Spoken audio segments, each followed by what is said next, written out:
Le diplôme d'état de moniteur-éducateur, c'est vraiment la promesse d'un métier entièrement tourné vers l'humain, où chaque journée consiste à accompagner des personnes vers plus d'autonomie et d'épanouissement. Ouais, c'est exactement ça. C'est une démarche tellement positive. On est vraiment là pour aider des enfants, des adolescents ou des adultes en situation de vulnérabilité ou de handicap à s'épanouir. Et justement, pour bien comprendre cette formation, on va décortiquer aujourd'hui le référentiel officiel, le fameux RNCP 39643. L'idée, c'est vraiment de traduire ce document pour les élèves qui nous écoutent et qui sont en pleine réflexion sur leur orientation. C'est une excellente idée. Parce que ce niveau bac, il est passionnant. On apprend à agir de façon toujours bienveillante et constructive. C'est vraiment le cœur du métier. Avant d'entrer dans les détails un peu techniques de la formation, on pourrait essayer de comprendre le rôle concret du moniteur-éducateur. Tout à fait. Et pour ça, j'ai une petite métaphore. On pourrait le comparer à un guide d'expédition en montagne. En fait, le guide ne marche pas à la place de la personne, Ah oui, je vois bien l'image. il marche à ses côtés, il sécurise le chemin, et surtout, il l'aide à trouver ses propres appuis pour franchir les obstacles du quotidien. Mais c'est une très belle image. Et d'ailleurs, ça illustre parfaitement une notion clé du référentiel qu'on appelle l'autodétermination. L'autodétermination, d'accord. Voilà. En fait, le but, ce n'est surtout pas de faire les choses à la place de l'autre. C'est vraiment de l'aider à faire ses propres choix à son rythme. Et comment ça se traduit concrètement? Le moniteur éducateur, c'est cette présence rassurante. Il va l'aider à prendre ses marques, à s'installer tranquillement. Sans le brusquer. C'est ça. On lui explique les règles de vie sociale, mais toujours en respectant son intimité et son propre rythme. C'est un accompagnement vraiment sur mesure. D'accord, je comprends mieux le quotidien. Mais du coup, comment est-ce qu'on apprend ça? Parce que ça nous amène au premier grand pilier de la formation. Oui, le premier bloc de compétences. C'est ça. Le document l'appelle « Contribuer à l'accompagnement socio-éducatif ». Ça a l'air très axé sur la relation de confiance, non? Totalement.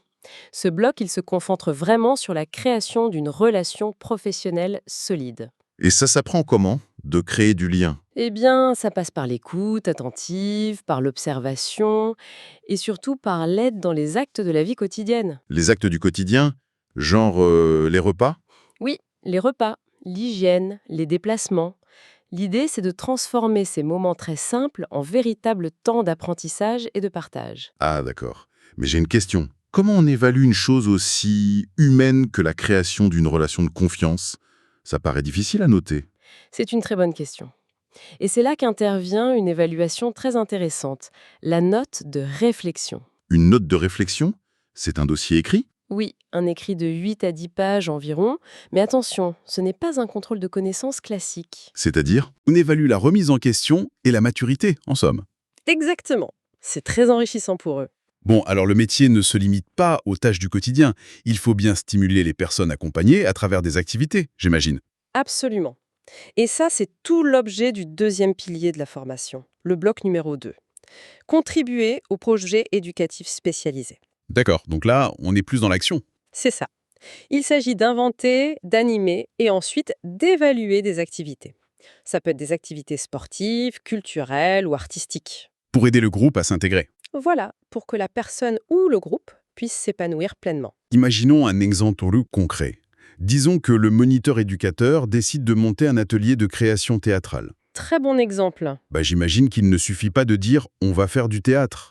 Il faut concevoir le projet, gérer un petit budget, s'assurer que l'activité est bien sécurisée Ouais, tout à fait. et que c'est bien adapté aux capacités de chacun, puis observer les progrès, par exemple, dans leur façon de communiquer. Tu as tout résumé. Il y a une vraie réflexion en amont et en aval de l'activité. Et pour évaluer ça, comment ça se passe?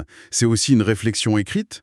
Alors, pour ce bloc, les étudiants doivent préparer un dossier de pratique professionnelle. D'accord. Et ils doivent le soutenir à l'oral. C'est un moment très positif parce que ça permet à l'élève de présenter fièrement des projets réels qu'il a menés pendant ses stages. Ah, donc c'est vraiment du concret. Ils parlent de ce qu'ils ont accompli sur le terrain. Exactement, c'est très gratifiant pour eux de voir l'aboutissement de leurs idées. C'est fascinant, mais ça soulève un autre point. Face à des situations humaines qui peuvent être complexes, j'imagine que le moniteur-éducateur ne doit jamais travailler de façon isolée. Oh, c'est même une règle d'or. On ne travaille jamais seul dans ce domaine. Ça me fait penser à une autre image. On pourrait comparer ça à l'équipage d'un grand navire d'exploration. Ah, j'aime bien ça. Comment ça se passe? Dans un équipage, chacun a un rôle bien défini. Le navigateur, la vigie, le capitaine. Et la communication entre tous ses membres est absolument vitale pour garder le cap. C'est une excellente comparaison. Et c'est précisément ce qu'on apprend dans le 3e bloc de compétences, s'inscrire dans un travail d'équipe. Donc, apprendre à collaborer. Voilà, on apprend à travailler en harmonie avec d'autres professionnels, comme des psychologues, des assistants sociaux, et bien sûr avec les familles. Et ça implique de partager des informations, j'imagine? Oui, mais toujours de manière très éthique. On apprend ce qu'on peut dire, comment participer à des réunions constructives et comment améliorer ensemble la qualité de l'accompagnement. C'est vraiment un travail de cohésion. Et comment on valide cette compétence d'équipe le jour de l'examen? Pour ce 3e bloc, c'est une évaluation sur table, une étude de cas écrite qui dure 1 heure et demie. Une étude de cas. Oui, on donne à l'étudiant une situation de coopération professionnelle et il doit l'analyser pour proposer les meilleures solutions en équipe. D'accord, c'est très clair. Franchement, avec ces 3 piliers, ça donne vraiment envie. Ce qui m'amène à une question essentielle pour les élèves qui nous écoutent. Comment on intègre cette formation? Est-ce qu'il y a des montagnes de prérequis? Eh bien, la grande et belle nouvelle, c'est qu'il n'y a absolument aucun prérequis exigé à l'entrée. Attends, vraiment? Aucun diplôme préalable? Aucun. C'est une filière extrêmement ouverte et accessible. C'est une opportunité magnifique. Et comment on suit les cours, du coup? On peut tout à fait y accéder sous un statut d'étudiant classique, mais on peut aussi le faire par la voie de l'apprentissage, donc en alternance. L'alternance, c'est souvent très formateur pour être directement sur le terrain. Tout à fait, ça permet d'apprendre tout en pratiquant. Et une fois le diplôme en poche, quels sont les débouchés? Ils sont immenses et très variés. Ouais. On peut travailler dans la protection de l'enfance, par exemple. Ou dans la lutte contre les exclusions, non? Oui, ou encore l'accompagnement du handicap, qu'il soit physique ou mental. Et il y a aussi de formidables opportunités dans l'aide aux personnes âgées. C'est vraiment un éventail très large. C'est fou le nombre de portes que ça ouvre. Et si je peux partager une dernière pensée, c'est que c'est un métier qui apporte énormément sur le plan personnel. Ah oui, dans quel sens?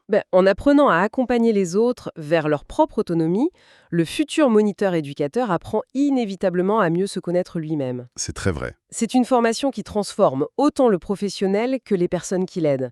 C'est une aventure humaine incroyable. Une belle conclusion pour une voix vraiment inspirante. Il est possible d'écouter d'autres podcasts sur d'autres formations sur le podcast Choisis ta formation et ton métier et sur le YouTube Choisis ta formation et ton métier. Merci de nous avoir écoutés.